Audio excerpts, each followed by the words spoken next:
نعمتوں کا یہ ایک رخ ہے. کتنے بڑے علماء آپ کے یہاں پیدا ہوئے, قرآن و حدیث کے کتنے بڑے خادم پیدا ہوئے, کتنے بڑے عالم اور شارح پیدا ہوئے, کتنے اہل دل پیدا ہوئے, کتنے اہل علم اور اہل نظر پیدا ہوئے.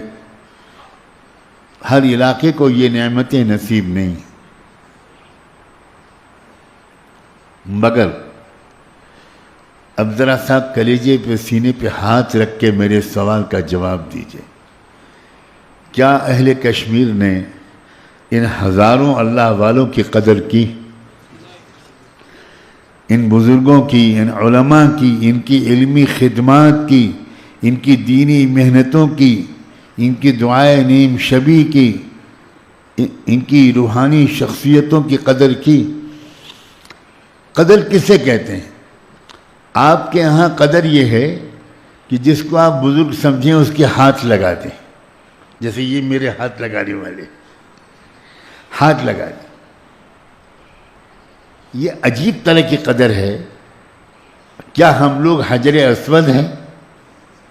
کیوں بھائی؟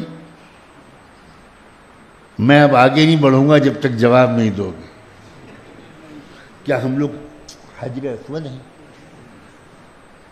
یہ ہماری قدر نے آپ کو محروم کیا ہے. میں ڈنکے کی چوٹ پر کہہ رہا ہوں, کان کھول کر سن لیجئے. کیوں؟ اس لیے کہ یہ قدر بدعت ہے. اس قبر کے پیچھے سنت کا نور, قدر کے پیچھے سنت کا نور نہیں ہے. اور ایک اور بات, اس قدر کر کے آپ کے دل کو تسلی ہو جاتی ہے ہم نے حضرت کو چھو لیا, اور آپ فون کر کے بیوی سے کہتے ہیں آج میرا حج ہو گیا, آج میں نے حضرت کو چھو لیا, حضرت کے کرتے کو چھو لیا, حضرت کے ہاتھ چھو لیا. وہ تو اگر اللہ نے ہم لوگوں کے ہاتھوں کو مضبوط نہ بنایا ہوتا تو ایک آدھ ہاتھ تو میں کشمیر میں چھوڑ کر جاتا.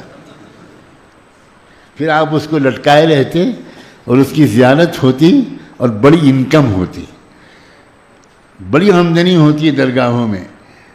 ایسی آمدنی کہیں باٹا اور ٹاٹا میں بھی نہیں ہوتی.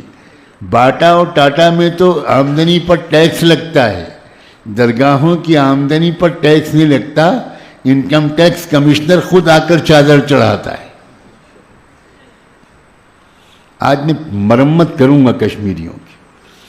پیچھے سے لوگ بھاگنا شروع ہوں گے اور آگے کے لوگ کہیں گے کہ ہم بہت برے پھنسے کہ آگے آ کے بیٹھ گئے. آگے آ کے بیٹھے اس لیے تھے کہ مسافہ بھی کر لیں گے, چھو بھی لیں گے, پھر مغفرت ہوتی رہے گی. ساری زندگی جھوٹ بولے کوئی حرج نہیں, ہم تو فلاں بزرگ کو چھو چکے ہیں. ساری زندگی سودی کاروبار کریں کوئی نقصان نہیں, ہم نے تو فلاں بزرگ کو ہاتھ لگا دیا تھا.